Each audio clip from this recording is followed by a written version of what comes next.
Chairman, you are now live. Thank you, Alex.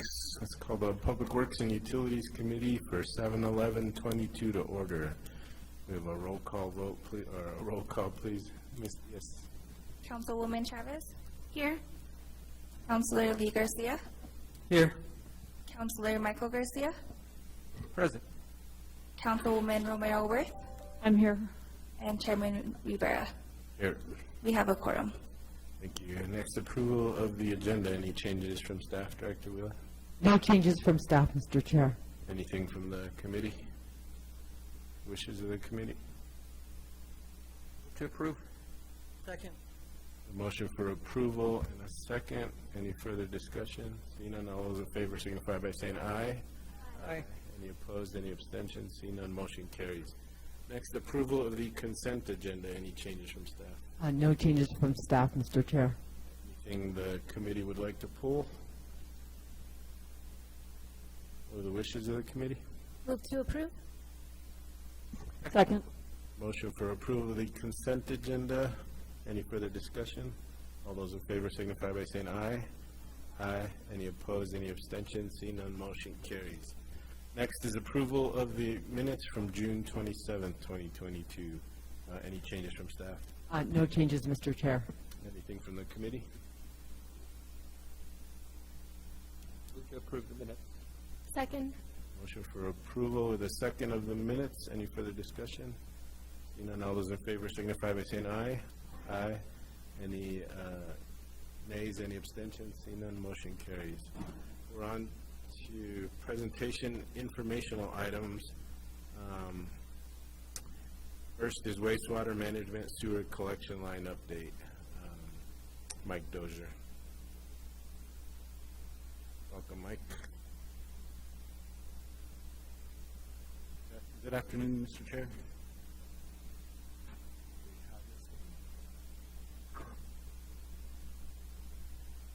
So upon request from your previous meeting, a quick update from wastewater. The previous meeting, water was talking through their pipelines out in the field, and I tried to mimic about the same just for the case of enlightening everyone on the collection system where we collect the sewer water into our sewer lines. And the management of that asset, we pretty much just go through the same as water, exactly the same concepts: master planning, priority replacement of lines, line maintenance.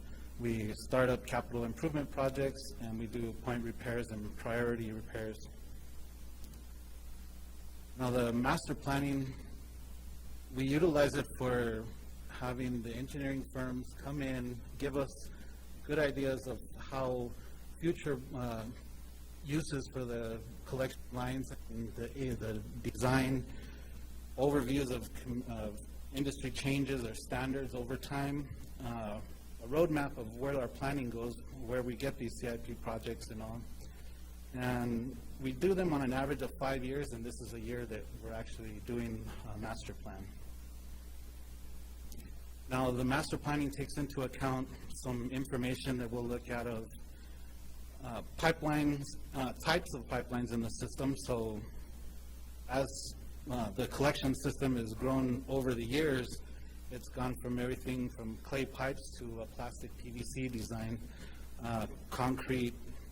Spirulite is like a sock that is put into the pipeline, and it creates sort of a fiberglass type of line inside of an older line to basically redo the line inside of the ground, and you don't have to pull it out or anything. It's all done right there in the ground already done.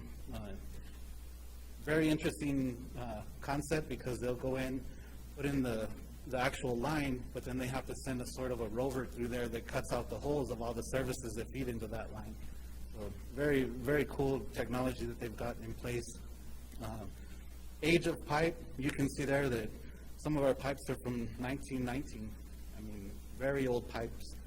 And there is a section of unknown, which is pipes that have been turned over to the city, and we didn't necessarily have an age on them, but we have ways to figure out if they're good or not. And then per capita usage of water, something that water always touts in conservation, the amount of water that's going to be passing through these every time someone flushes. Well, the per capita use, there's a percentage that goes to evaporation, goes to people drinking it or people using it somewhere else on their lawns, but there is a big majority that goes from showers, toilets, and that goes into the collection system. So that's what moves any solids or anything in the collection system and gets it down to the plant. So where are the lines at?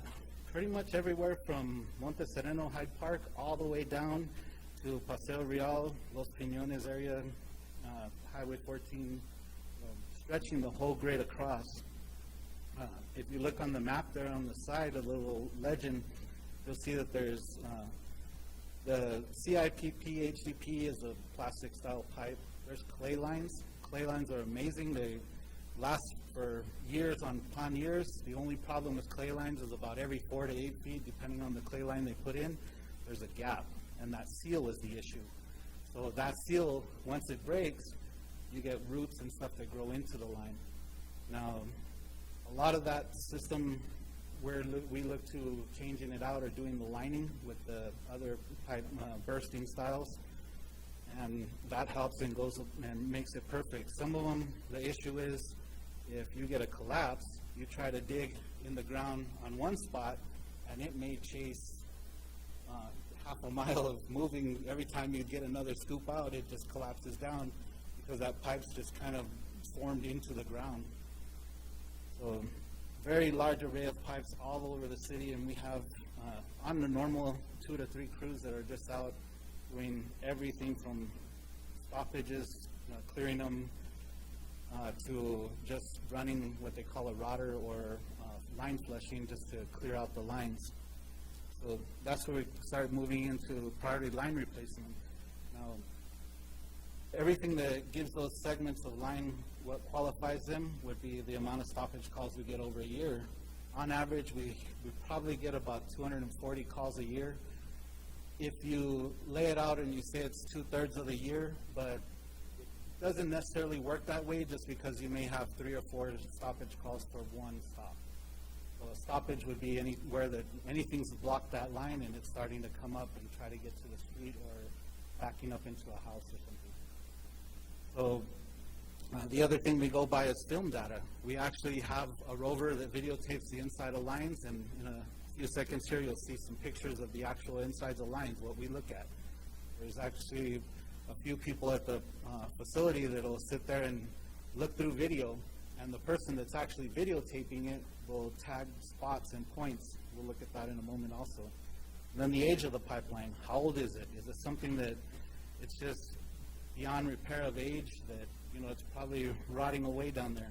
And the type of line, whether it's clay, plastic, concrete, what it is, because that provides a lot of information on whether the line's worth keeping or not. So then we move to capital improvement projects, and the proposed that we're going to be working on in 2023 and 2024, we're looking at about 2023, probably close to about 3.5 miles of line to be replaced. 2024, around 4 miles of line. But you can see the estimated costs are very close to or around $2 million. The issue that we have there is lately how it's been for everything from buying parts and equipment or getting the right people out there to do the job. So that number is more than likely going to go up a little. But we did sort of pad it somewhat for some of the inflation we've been seeing lately. Now, the regular maintenance, and then on-call. So all of our staff that work for the collections department, they're on call 24/7. If there's a call that comes into our on-call number, the dispatcher will let out the information, explain where it's at, and they head out to figure out what's going on and where they can how they can fix the problem. We also have some contractors that we have on an on-call basis that if it is a project or something, a line collapse or something that we just can't take care of or handle because we don't have enough staff or the right equipment, they'll come out and take care of the problems. Regular maintenance, one of the ones I listed down there is downtown. So a few weeks before fiestas, things like that, we're down here about 4 in the morning, clearing lines and just flushing them, just to make sure, because we get that inundation of a lot of people that come in to the downtown area, and we just want to make sure we don't have any hiccups or mess-ups during that time or overflows, because to try to get through people or the locations anywhere downtown, it makes it extremely difficult. Point repairs is something that most of our on-call type contractors would come in and do. So if it's something, there's been a few this year that, you know, we need to replace, say, one street segment or 30 feet or something of a pipe that collapses or caves in or something when they find it in a camera, or do a something like the water main break that happened over, I think it's Juniper up here. You know, there's places and times that it's something that we can't just clear all of our guys out and make them go work on that, because we've got other pieces of the system that you saw on that other map that we need to be working on also. So we'll get those on-call contractors out there, and they usually will go in and take care of that, those issues for us. So interestingly enough, this looks like a log. It's actually a root ball, which when you first look at it, you're thinking, how does that thing come out of that bottom little manhole lid? Well, it's actually in the line, and it comes out, and it's kind of like a weird snake. It's flexible and moves because it's just a wad of roots in there. So they'll cut the ends, hook it off, and this was just this past year. It was one that we saw out there, and they were taking pictures because they hadn't seen one that big in a while. So right away they want to go to taking the pictures of it. And that was what was causing the stoppage. Now, crazy enough, that line was still flowing. It wasn't backed up or anything. It had enough gap in there that it kept flowing. Now, it did have solids and stuff feeding to the back, but it still had just enough gap that it would flow through. So that's something that these guys are out there every day dealing with. And here's one of the pictures that I was saying, one of the last slides I have, but if you look at the top corner, it sort of looks, it's a little harder when you look at it in a picture, but you'll see on the bottom, it'll say a 90% plug, basically a 7 to 5 foot at the joint. So they will have this videotaped, and they'll say they'll look in and they'll say, okay, 236 feet down that pipeline is where that was at, and whoever's videotaping will be sitting in the truck and writing it down. Now, if you see a truck around that says CCTV and has a big shark on the side, that's our truck. We're not videotaping anything above ground. We're actually doing underground. So the next one is actually a concrete pipe. So if you imagine what concrete looks like, I don't know if you've ever seen any concrete when they shave the top off to make the nice little aggregates in the bottom look pretty and stuff. Well, that's basically what happened here. It's just rotted out enough that the pipeline is cleared out. And that awkward little shape where it says whole soil visible, that's actually a hole in the line on the top side with a vent where there's soil right there. So that area was actually torn up and rebuilt. They actually cleared all that and replaced that line, because that's just waiting for it to collapse in, and then you don't have flow moving. So the majority of all the wastewater coming to the facility or anywhere moving around in town is all moving by gravity. I mean, this is a very large city to only have 4 main lift stations, and 3 of them aren't even in the middle of town. They're out in the county sections. So everything's flowing downhill, going towards the plant. As weird as, you know, that may want to sound, or everybody wants to joke about it running downhill, but it's exactly what it's doing. And anything, if this collapsed through, you're not going to get, you know, like a water main breaks, you're going to get a fountain out in the middle of the road.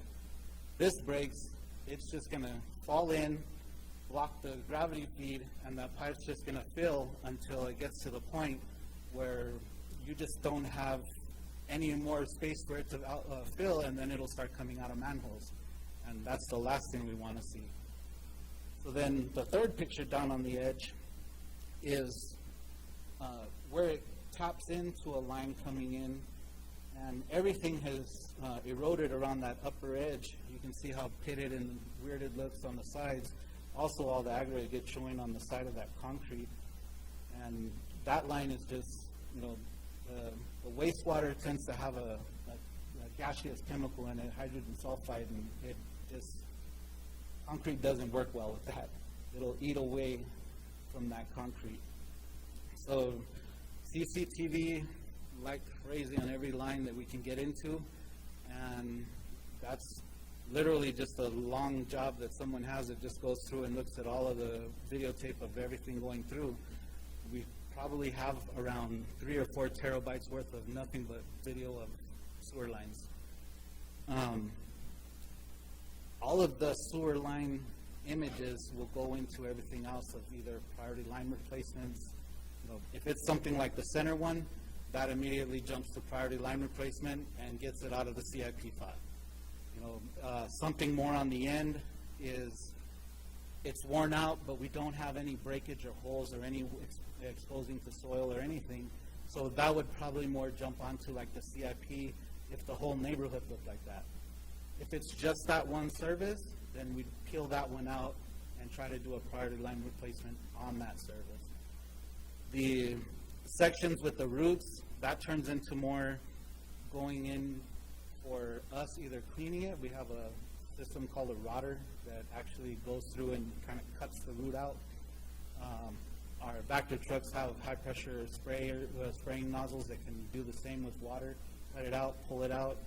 And then we also use another company that it's a chemical that's put in there, and it actually basically cooks the root with an acid and kind of caramelizes the whole root so it won't be in there anymore, and it falls out kind of, and then everything that's on the outer portion of the line where the root isn't at, the foam will just make it be kind of like if you were cauterizing a wound. It just makes a spot there where the root can't grow anymore into the pipeline.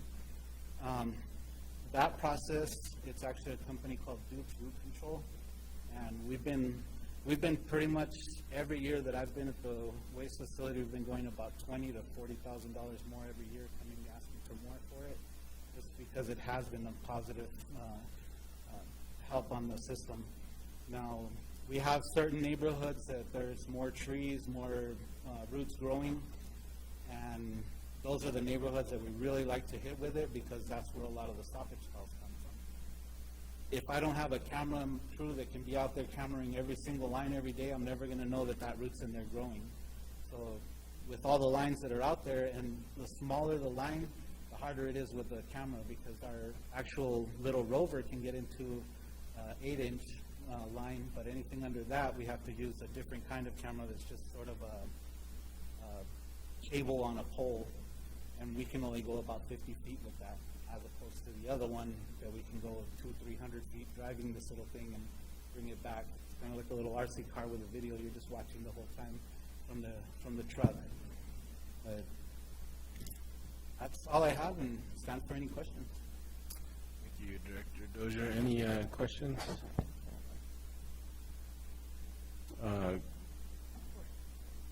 Councilor Lee Garcia, go ahead. Thank you, Chair.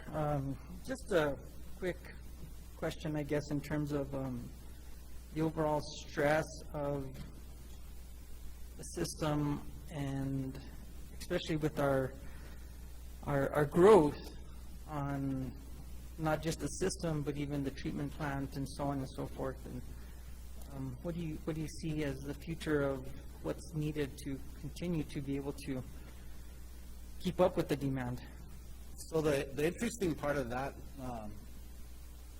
as Santa Fe has been growing and the water usage has been going down per capita, per person, per household, so it's changed a lot in the master planning. So the previous years, the facility was rated for 13 million gallons a day, max flow. So we haven't seen more than 8 or 9 in the past 4 or 5 years on a max flow. Our average daily is only 4.5 million. So other than the projects we're doing now that will stop up times and have to utilize this plant on sort of a limp mode, that we're only using half of the plant or something because the project's working through. The plant's size well over what it should even be running. The system is different in that all of the pipelines and everything that's out there, and when we walk through and we go through and say, you know, this area needs to be in a CIP, or this area doesn't, this area is good. So everything that we compile and look through, if the area needs to be replaced, then we'll replace it, and, you know, it's gonna go another 20, 30 years. And it's not something that, you know, it's always evolving for the lines. If it gets to the point, like the plastic lines, they may last 100 years. And there's some of these lines that are in there that are clay lines that already have lasted 100 years. So the additions to the system are gonna be something different. You know, there's not as much stress on them. So a water line's gonna have a lot more stress than a wastewater line is. Because I'm just flowing and I may have half the pipe at max of flow in it, and I don't have any pressure to it. I'm not forcing water through it. I'm not, you know, making the joints stress or move because the pressure's not in there.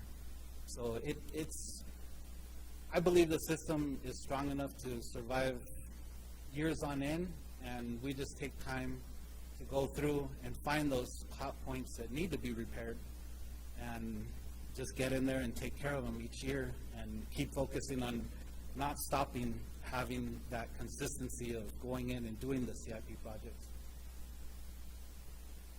Thank you. That's all I really have. Appreciate the presentation. Councilor Romero-Worth.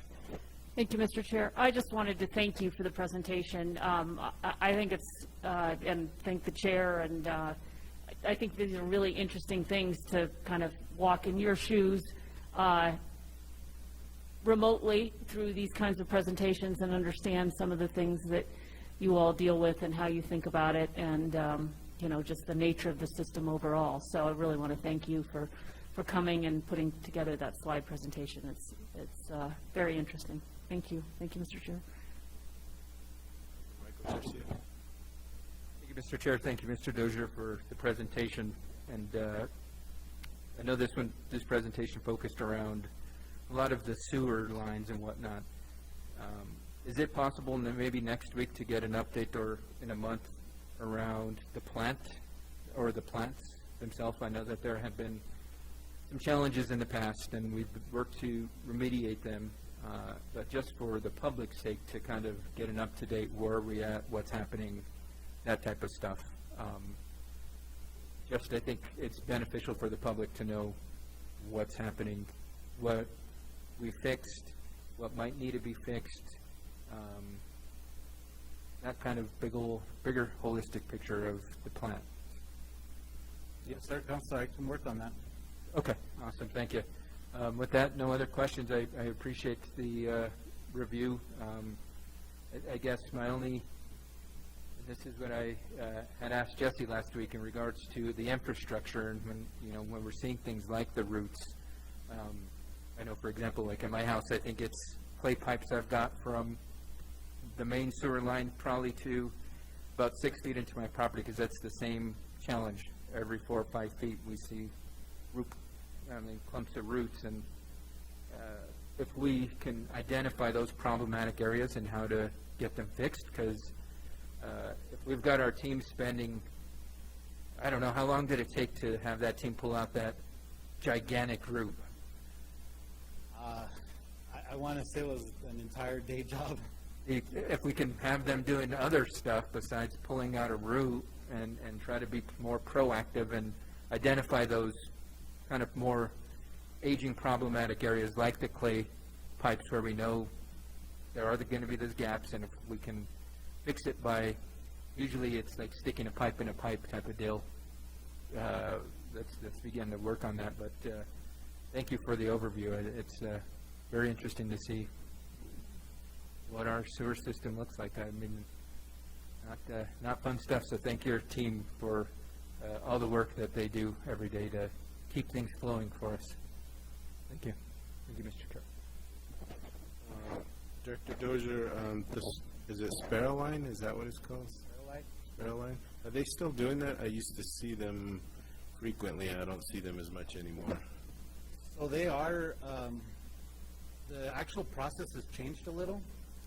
And it used to be that they would fill the line and fill up sort of a balloon with steam.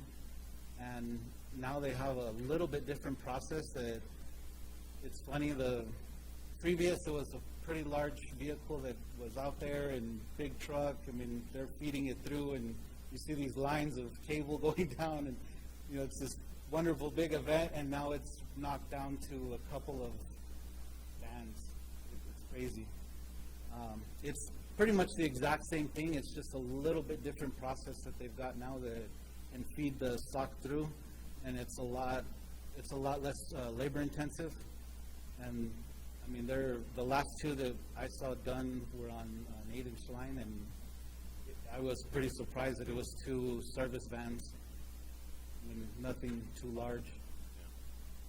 Any of you, if you're interested, the Sparaline system, you can go sit in the van and watch how it's done via camera, and it actually goes from one meter to the other. So instead of tearing up a street to replace a sewer line, they just send a camera down, mark where all the openings are, the sites. Sort of like a GPS that'll mark where each feeds into it, so that when they do feed it through, you see a little bit of a dimple on most of them, but if you don't see the dimple, they know exactly where it's at. So the little rover has sort of a doorknob cutter type thing.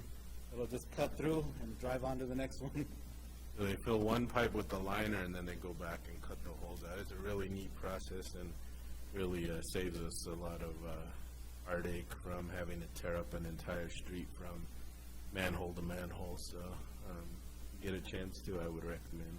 And that's one thing that makes that process so much more effective and better, in that we're not tearing up a street. So every time we start digging into pavement, you're not just paying for the pavement, you got to pay for the refill, you got to pay for all the parts of the project going through, and there's some areas that you can't just go in there with a backhoe and start digging away because there's 7 other utilities running through there. So it gets very labor intensive, and it is one actual great product. Thank you, and as everyone else said, thank you and your whole team for the great job that you guys do, and appreciate it. Thank you very much. Thank you. Next, we're on to our next presentation, item B. Ms. Diaz, do you want to read this one into the record?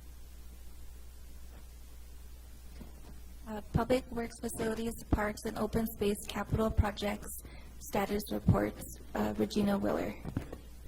Director Wheeler, thank you. Thank you so much, Chairman, members of the committee.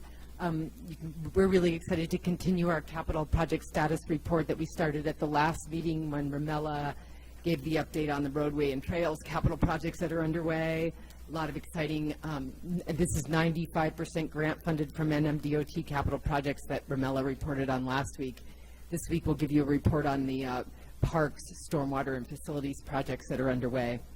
I wanted to do a little bit of a preamble. Governing body has, for the last couple of years in the last 2 budget cycles, been really focused on increasing our capital project capacity at the City of Santa Fe. We all knew that there was an opportunity to leverage grant funds, Infrastructure Jobs Act, appropriations from the legislature, and that we really needed to beef up our capacity internally. And in fiscal year 21, we were provided 4 new project administrator positions, one of which was to be converted to a leadership role for the team. Excuse me. And so your focus and support and our focus with your direction on this capital deployment has really borne fruit this particular year. It kind of comes to a pinnacle of what I've seen since I've been here for 4 years. And so the people that you'll see reporting and others behind the scenes as well, these project administrators do a really hard job. They have to know everything about our procurement, everything about our contracting, everything about construction, design, everything about the grant requirements, in order that as they spend this grant money, the appropriation money, or the DOT money, we're complying with all of those requirements, and many of them are extremely detailed and stringent. We've learned to leverage all different kinds of funds in this, but I just do want to say that all of our project administrators work really hard. Some of them are represented here today themselves, which is great to have them. project administration is such a broad responsibility. It also cultivates great leadership for the city. So people become division directors. They know everything about all of our processes, what the governing body has to approve, how to bring things to legal, how to write a contract, how to read our resolutions. And so they're really highly skilled people. Another thing that happened, governing body really suggested, we said that as part of that building capital capacity, we would create a career ladder for project administrators. And we accomplished that this year. We created a project administrator senior position, and we were able to promote 3 people into that position of our existing project administrators with high levels of skills and qualifications that qualified them for those positions, and we continue to leverage their excellent expertise on our projects. And a good example of promoting into a division director is Sam Burnett was a project administrator when I joined the city 4 years ago, and after 2 promotions, he's now the facilities director. And so it's a really important business. It's important that we leverage the capital that's available for improvements across our city, and it also develops our staff. I just want to give you an overview a little bit because we're not going to talk too much about it in the presentation, but the range of funding that is providing all of these capital projects is wide. DOT is our #1 funder because they fund all of those roadway and trails projects. Capital appropriations from the legislature is #2. We've been successful up to the tune of about $12 million a year on some years. Some years we only get $4 million, but year after year after year, that really adds up. We used energy savings financing this year for a big solar project and for our LED conversion project. The governing body allocated GRT revenue above budget last year to quite an extent. Probably $30 million of capital projects were funded last year with GRT revenue above budget. We have the GRT bond that we did one of in 2018, and we'll do another. FAA gives funds about $2 million a year to the airport, Federal Aviation Administration through DOT. Federal Transit Administration gives about $1.5 million a year to our transit. We have impact fees that we utilize as gap funding for a lot of our projects. And then we have a 0.5% GRT that always comes in for capital funding. So we're leveraging all of those. And we are right now reconciling all the funds that we started the fiscal year with, that we spent this year, so that we can get that. We help finance with that, and we'll do the rollover bars because capital funds roll over. But it's looking like we've deployed about 5 times as much capital into the community this year as we've ever done in the last 4 years. So from like $3 million a year to like $15 million. So once you fund a project, it takes a while to actually finish the project, and $15 million has actually been deployed into the community, and that shows up in things like the restrooms, BC Pool, the height of the teen center that it's getting to be, and those kinds of things. So really appreciate the work of this team. And the support and guidance and leadership of the governing body to really produce these results for the community. And with that, I'll turn it over to Zoe Isaacson.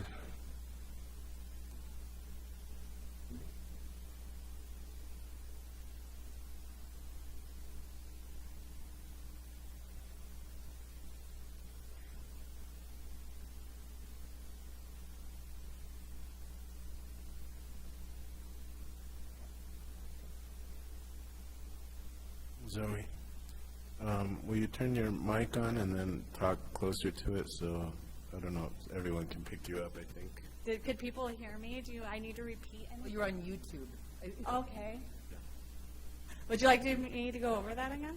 Okay. Okay. We'll jump into the presentation. So here is a complete list of our capital improvement projects. Most, if not all of these projects were identified in our 2019 Stormwater Management Strategic Plan. Included in the table are projects that were completed last fiscal year and projects that we hope to complete in the coming fiscal year. Our goal this year was to really try to mitigate flooding and repair areas that were damaged in the 2018 flood. And so we worked in total, we completed 5 high priority projects, and this included the construction of features that help mitigate flooding, stabilize arroyos, maintain effective stormwater conveyance, and improve water quality. Last fiscal year, we were also able to complete 3 projects through design, and we hope to complete construction in the spring of 2023. This also includes the Santa Fe River Repair and Bank Stabilization Project. Let's see. I do want to highlight these two projects, the Santa Fe River Repair and Bank Stabilization Project and the Arroyo de los Pinos gabion repairs and grade control structures. These two projects will be utilizing our Clean Water revolving loan fund. With support of the governing body, we were able to acquire state revolving loan funds in the tune of $4 million. And that money is really helping to expedite our ability to tackle and to make sure that we're getting these high priority projects done and completed so that the community can really know that the arroyos that they live near are safe and protecting them from floods. And so, again, I can't stress enough how important your support of the 2019 Stormwater Strategic Master Plan was. We were really able to tap into new funds, new collaborators, and really leverage our abilities, our funds, and just our manpower with some of these revenue sources or funds that were identified in the plan, and also with help from the EPA, we were able to identify kind of high priority areas. So I do want to take a minute to thank you for your support and really, getting behind us to complete that project. And this is just a quick little graphic of where our funds come from in the stormwater program. So we right now have that $4 million Clean Water Revolving Loan Fund. We also have the stormwater utility fee, and we also have grants and other kind of third-party collaborations that, again, we try to leverage our funds with. Total anticipated project costs for the projects that were included in that first list is about $5.9 million. To date, we have $4.7 million allocated. And with that, I will stand for questions. Thank you. Any questions? Doesn't look like there are any. Thank you for the presentation. No problem. Thank you.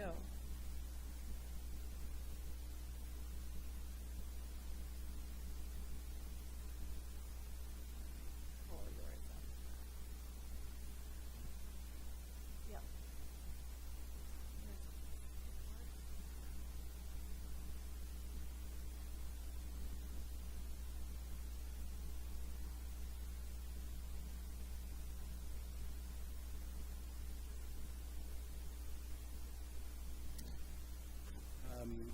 Good evening. Hi, Chairman Rivera and councilors, Director Wheeler. I'm glad to be here. I am the project administrator for Parks, and I'd like to present you some of the projects that we've completed, and then take a look at the list of projects that we are working on right now into the future.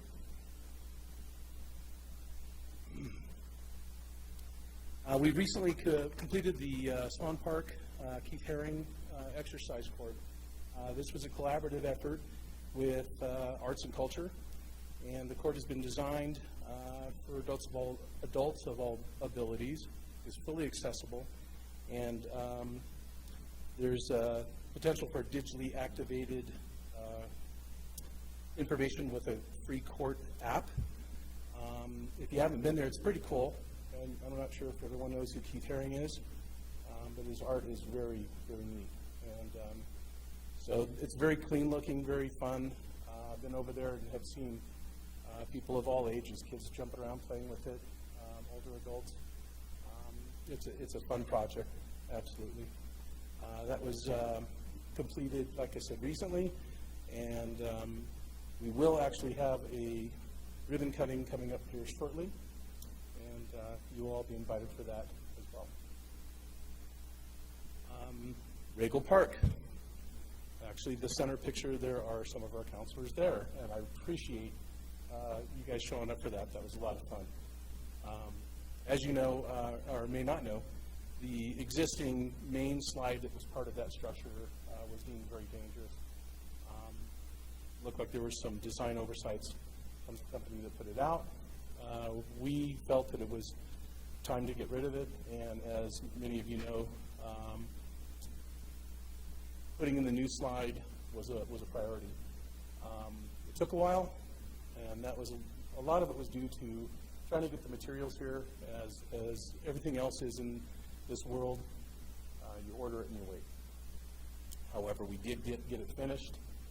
We had a great turnout, and on play nights, when they're out playing ball, or baseball nights, there are kids all over this thing. And so it's great to see that. And I think I know 3 of the counselors were able to make it there, and it was great to see everybody participate. One of the bigger projects that we are basically done with, we're still waiting on PNM to get us all connected, which has been a bit of interesting work on that. But we're very close. We have a meeting tomorrow to look at the final steps of that part. This is the MRC Soccer Valley lighting. It's the night lighting for the first 2 fields, and it's going to allow us to have extended playtime out there.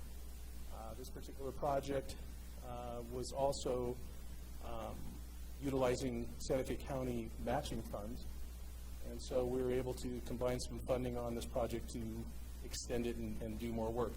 It's not only just the lighting, but we also did a lot of work on the landscape itself. There was installation of new pathways, a lot of drainage work, and I don't know if you remember how the drainage used to be out there, but we had a lot of ponding and a lot of problems on the south end. That has all been taken care of. It's really actually pretty nice to see how it all drains. And after the recent rains where we had a lot of rain out there, it all worked perfect. So that one was, like I said, about 95, 98% we're saying it's completed because we're expecting it here in the next week or so. Some of the projects that have been completed but are still in process. The resodding of the Santa Fe Plaza. That was here not that long ago. We had to look to resod that due to complications from the historic drought, the amount of compaction that we had in there, and so it was deemed necessary that we weren't going to be able to bring that back, the sod that the grass that was there. And so we looked to put in new sod. That was one of the projects. I'm not going to read through all of these for you. The tennis courts. We're right now in the process under construction with Herb Martinez Tennis Court. The Argoite Park is next, and then after that we're looking at Atalaya. That's a big project that is ongoing as we speak. The MRC bathroom renovations, bathrooms that are out there, including at the golf course, Soccer Valley, the baseball fields. Nothing's been done on those in years and years. I played the softball fields when I was a younger guy, and it looks the same. And they're in dire need of some changes, and that's what we're doing right now. Construction should be starting here towards the end of this month, and we'll go on until completion. We're estimating sometime at the beginning of September for completion on that. A couple of other projects that we're looking at right now, they're in the planning phases. Swan Park 2, Swan Park Phase 2 is in the planning phases right now. We have had community engagement meetings and are working with MD5 to compile reports to see what are the best elements that we can put out there with the community feedback. And so that has just happened with community engagement, and we're expecting those reports to be finished and finalized so we can actually take a look at that and start making some decisions on how we work for the future on that Phase 2 element. City Trails upgrades is in a planning process. These are through ARPA funds. We have $300,000 that we're working on that, and we're going to be doing an assessment on all the trails and figuring out what we can do to upgrade all of the trails where possible, and then look towards future improvements through that assessment as well. And the last one I think I'll talk about is the city median beautification project. This is a big one. We have $1 million for design. This is to help not only beautify the medians, but to get us to a point where we're able to maintain them in a much better and easier fashion. My background's in landscape design, and I believe that through thoughtful process, we can actually really help get these medians up to a higher standard and make it easier for us as a city and make it cheaper for us as a city to maintain the medians. So that's a big one that I'm very interested in. So I guess that's about it. And Thank you, Mr. Overly. We do have a question from Councilwoman Chavez. And hello, thank you for your work and the information. You will probably go into this next, which is kind of like an estimated timeline for some of those projects that are in the planning phase.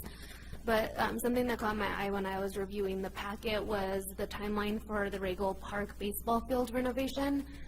And I don't know if it's possible to move it up to late winter, early spring, but I would not want that project to interfere with Little League. But at the same time, I would love for them to have that artificial turf in before next season because of how large the league has grown, and the publicity, all of it's so positive for the city right now. So I would just ask if possible, that could be moved up at a time where those 900 kids could really benefit from that new field next summer. thank you, Councilor Chavez. That is one of the considerations that we talked about in some of our initial meetings on that project. We realize that there is potential overlap for time for construction due to the materials that are utilized. Unfortunately, there will be maybe some crossover. However, because of that, we're looking to try to figure out what other fields can we bring up to a higher standard to allow the kids to be able to use those while we're doing work on the Regal field. All right, that's great. Thank you so much. Questions? Councilor Lee Garcia. Chair, Mr. Overly, thank you for the presentation. Just a quick question. How much feedback or involvement from the community down in our District in 3 have you gotten? Have you had a fair amount of input from the community there that live Regarding Swan Park? the Swan Park? Yeah, we had over 300 people respond to the questionnaire that was sent out. We've had a lot of phone calls. And during the engagement meeting, which was via the internet, it was that original meeting, there were a lot of people that were there, but we did see more responses that came in from the questionnaire that was sent out, actually. So according to, this would be the first engagement meeting that I had done like that, but according to some of my colleagues, they said that the turnout was good. And I thought that that was important. Good. I think it's important that as many people have the opportunity to be involved because, you know, it's getting built out. Phase 2, Phase 3. I guess recently noticed that there was some vandalism to the Frisbee, new Frisbee golf course that was put in privately, but yeah, unfortunately, that is an issue that we're dealing with right now. At this point, it's somewhat minimal, and we're hoping that we don't see a lot more problems that way. One of the other things I wanted to mention is when we did the community engagement, it was done in both English and Spanish, and I think that actually did help us with some of the responses, Right. getting more people involved. So there's some varied ideas of what people want to see there, but there's some real key elements that are coming into view. That I think that's where the direction is going to lead. good. Thank you so much. I guess the only thing I have to say is good job on the slide, and I was able to test it out myself. You did. Always a good time. Thank you. Very much. Any other questions? Overly, can you send Councilor Garcia and myself the results of the surveys that were sent out? Absolutely. As soon as we, If they've been compiled already, I don't know. they're not, we don't have them yet. We're reviewing preliminaries. As soon as we have them all together, we absolutely will get those out to you guys. Thank you, appreciate that. I guess one more thing, keep us in the loop for outreach. If you want, we can blast it out too through our social medias and things of that nature. Absolutely, We yeah. get some involvement from our Yeah, constituents. the community engagement overall within the city, I'm really pushing on that. And so I believe that that's really important for feedback and for information.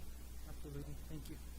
Social media, I only have 5 people that I'm connected to, my wife and my kids. Thank you, Mr. Overly. Thank you. You're welcome. Appreciate it. Sam, welcome.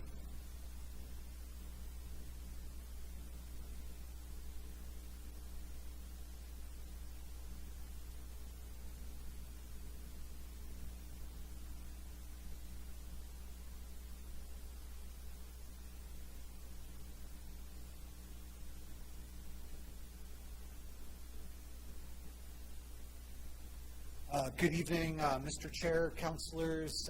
For the benefit of people who may be watching that don't know me, my name is Sam Burnett. I'm the Facilities Division Director. A little context, the Facilities Division is made up of 5 distinct sections. One of those sections is the Capital Improvement Program Project Management Team. It's the work of that team that I'll be discussing here tonight.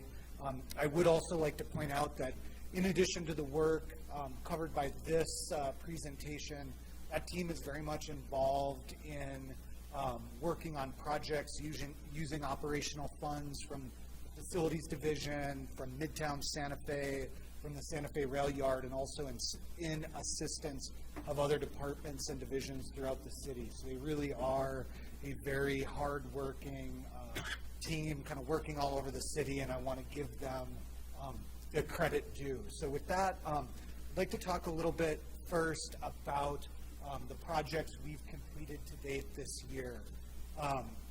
This team works, as you can see in this list, the CIP team works on a really diverse set of projects, again, all throughout the city. On this list, you can see there's design-build projects, there's construction projects. We're working on, diaper stations throughout the city, changing out boilers in city facilities, working on water conservation measures. So very much a very diverse and challenging set of tasks. In this particular fiscal year 22, we were able to close out approximately $5 million in projects, which is a great number for us. We're very proud of that.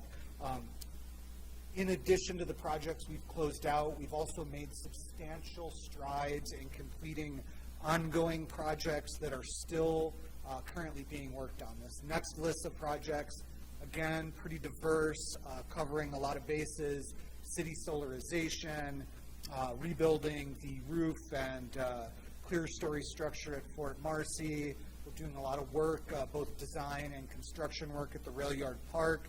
Kind of repeating myself, but again, pretty diverse.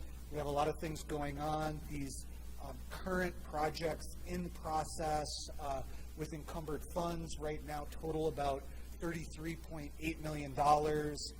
As you can see on this list, some of these projects are just getting started.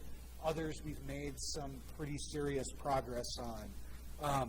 I would like to highlight a few of the projects that we're working on or have recently completed. Just a few weeks ago, we reopened BC Pool, a $22 million project to rebuild that facility. We're very excited. 2.2, thank you. Sorry. I got a little, I'm overly proud of our work, I guess. $2.2 million. Really happy to have been able to participate in this process. Really excited to be able to offer the city 40 more years of outdoor swimming. We also recently completed the downtown restroom facility. That was a design-build project. That was $1.6 million. And now, after 400 years of planning, our residents and visitors have facilities they can visit downtown. We are still working on a project near and dear to my heart, the historic rehabilitation of the Santa Fe Train Depot. We're kind of undoing about 20 years of deferred maintenance and returning the building to its original historic character. I think it's going to be a real nice addition to the rail yard. This was the first project assigned to me when I started at the city about 5.5 years ago, so really exciting to be able to actually get that built out. Another really exciting project for the city is our citywide solar installation project. This is a $15.5 million project, building 17 solar arrays throughout the city. I believe it will generate something around 2.75 megawatts of electricity. I think that powers about 750 homes, if I understand the math correctly. But really a great project for the city and really a great step forward for us in meeting our sustainability objectives. And then finally, we are also working on and making great progress with the construction of the Southside Teen Center, a 17,000 square foot facility on the south side of Santa Fe.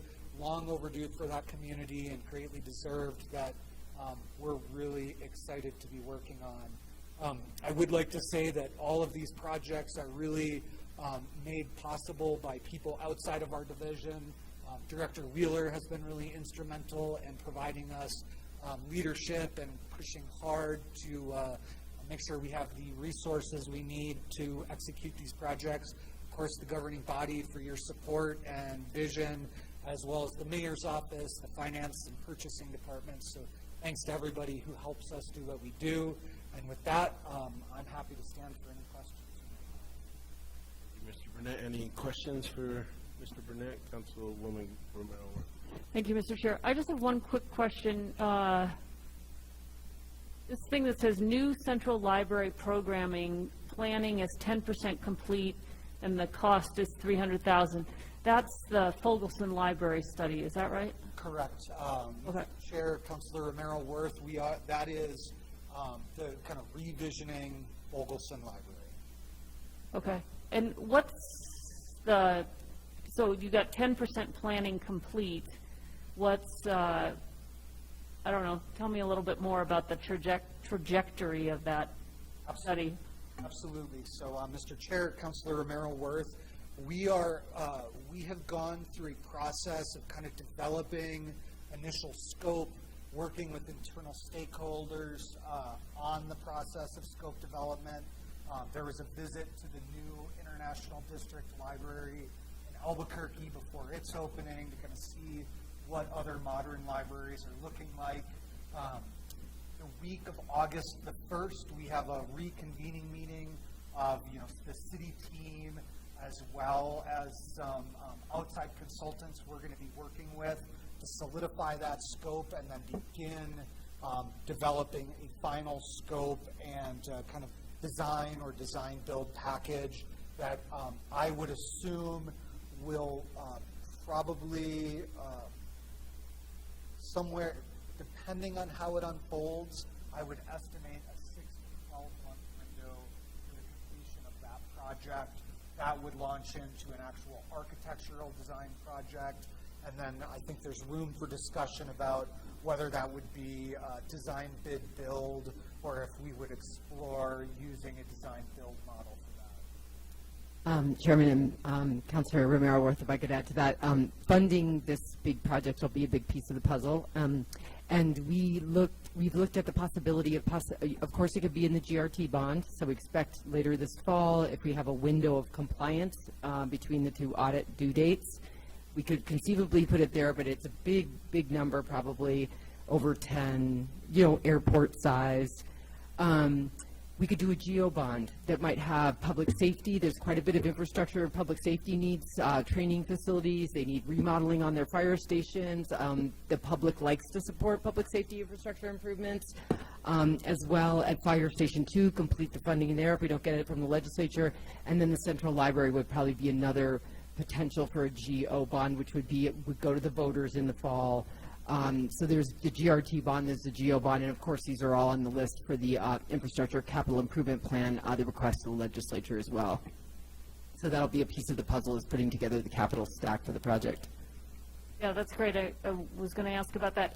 I might just suggest that you say new central library at Midtown, or something, Fogelson new central library at Midtown. I don't know, something just to identify what that is. I think it's also really important for people to understand that we're envisioning big things in that area, and this could be a really incredible facility, because as you say, it's going to be a modern library, and modern libraries, I don't know a whole bunch about them, but they do a whole bunch more than the libraries we currently have, and so it's really could be a real gem and a real exciting piece of the whole thing. So just, I think it's important to be clear about what it is we're doing as we start to talk about it.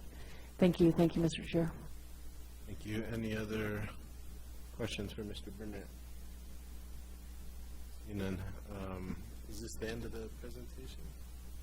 All right. Wanted to thank Ms. Isaacson and Mr. Overly and Mr. Burnett for great presentations. Clearly, a lot is being done in this city, and I don't think a lot of the public knows everything that's happening. So they see that when it's completed, like the bicentennial pool, but they don't see what's happening to get there. So thank you. Hopefully people will watch this on YouTube. Maybe the press will pick it up and write a nice story. Thank you. Thank you, Director Wheeler. Was there anything else, Director Wheeler? Thank you, Chairman. You know, one project that you might have noticed missing is the airport, our $21 million airport and parking lot terminal expansion project. That project is well underway, and it's about 20% complete, and it's expected to go operational in July of 2023. Thank you for that. Was that the end of the presentation, Director Wheeler? Thank you. It is. Thank you, Mr. Chair. Next, we're on to action item discussion. We have nothing there. Matters from staff. Director Wheeler. Thank you, Chairman. I do actually have a couple of items. The first one is the members of this committee, as well as all the rest of the councilors, received an email from me that it's time to update our infrastructure capital improvement plan. That's our annual submittal to the legislature. I think the list is probably in really good shape at this point. There'll be a few things added that we've collected over the year, but I'd be happy to have individual meetings, district meetings, however you'd like to, but we'll actually be bringing that forward introduction at the end of July with a resolution and for adoption. Oh, and because of the timeliness, the Department of Finance wants that submitted by mid-August, which is really early. Usually it's early September. And so we're going to have to go out of order. So it'll go to Finance Committee first, and then it'll come to Public Works. So I just hope that you don't feel it should, by all rights come here first, but it'll come here second on its way to governing body. The second thing I wanted to mention was that we have still a 30% vacancy rate in Public Works, and in some areas it's quite a dire situation, particularly in our signals and sign shop, where we basically have one qualified person to work on all of our signals across the city, and it's been extraordinary. We've worked with HR to modify some job descriptions, and we're hoping to bring some people into that team. And so we are working as a team to fill the critical vacancies, but we have filled some that I wanted to share with you. I think one of the things that Public Works believes in that I think is really valuable is to give internal candidates opportunities for career development through these openings within the city. And so we're really excited to have our new business operations manager join us. She came from utility billing, Helona Crow, super highly qualified, brings a lot of skills and expertise to Public Works and helping us at the highest level of our administration for our department. We have a new administrative manager, which was also an internal promotion, Vicki Montgomery, originally from Transit, then by way of Parks, and now she's the department level administrative manager. We just hired an engineer, professional engineer, who is a traffic professional engineer, Jean Wolfenbarger. She's sitting at Seiler. We actually brought her from Albuquerque. We're really excited to have her, and I've been spending almost half of my time training her and bringing her into the project. We'll continue to use professional services for the DRT review, that planning commission piece where they get submittals from the private sector and they review those. But Jean will be sort of, how I'm saying is like on the street. She'll be helping us with signs, signals, signal timing, and those kinds of things where people are bringing issues to us about traffic and safety and signage and signals in their neighborhood, and helping us work with those in a really professional and more efficient manner. So we're excited to have her join. We had another internal promotion we're really excited about. Dialva Calavasa was our acting fiscal administrator for over a year in the department, and she just got promoted to the administrative manager in the facilities division. It's really exciting. She gained a lot of skills working at that higher level, so we're so happy to have her. She is a mastermind in some of the reconciliation of these $150 million of capital funds that we manage. So it's really important that we have that expertise in-house. We have new journeyman mechanical person. We have a new parking administrative manager. We got the former city clerk of Espanola to join us. She's really fantastic. She's really helping us bring together the parking team and move forward. She and I and our new Ned Doty, who's our new administrative supervisor in parking, went over and met with the Lenzik the other day, and we've been walking through the Sandoval garage, and we've got an action plan for all of that, and we came up with some great ideas with them, and we'll be meeting again this week. So it's still challenging in a lot of areas. We have a lot of gaps in the engineering section still, and we have, of course, transit is just, CDL drivers are one of the most sought-after types of employees on the planet right now, so we have huge gaps there, and it does cause our services to run at a reduced rate for those constituents that use those services. I'm afraid they're being underserved, but it's definitely something that we need to do some work on. We raised their salaries last year taking a couple of positions and sprinkling all of that money around. Of course, this raise that's happening right now will be helpful, but we should really monitor that and see if we can make a plan for doing it better, because what bothers me is we don't have anybody ever complain about reduced services on our buses, and that's because there are people that don't feel entitled to complain, and we just have to be really careful about serving that constituency who won't complain to us. And so I'm excited we do have a new position we're going to be creating. The Director of Administration Grants in Transit was taken away in September 2020 and turned into a finance position, so we're reclassifying a division director position to reinstate that, and I think that kind of leadership and public involvement and data analysis will really help us do a better job for our constituents. So I just wanted to give you a little update on staffing and the ICIP, and that's it. Thank you so much, Chairman. Great news. Director Jones? Thank you, Mr. Chair. Just to maybe build on what Director Wheeler was mentioning, I did want to highlight that Jamie Diaz is working very close with the Human Resources Department, and Public Utilities is looking to launch a rapid hire event specific for utilities the end of July. And so she's really working through those details, and we're excited about being able to engage with the community and see what partners and people we can bring on. So you'll see more advertisements of that coming out as we work to put that event together. Other than that, that's it, Mr. Chair. Thank you. Jones. Matters from the committee? Seeing none. Matters from the chair? I have nothing except that our next meeting is Monday, July 25th, 2022. Thank you, and have a good rest of the evening. Thank you so much, Chairman. Thank you, Alex.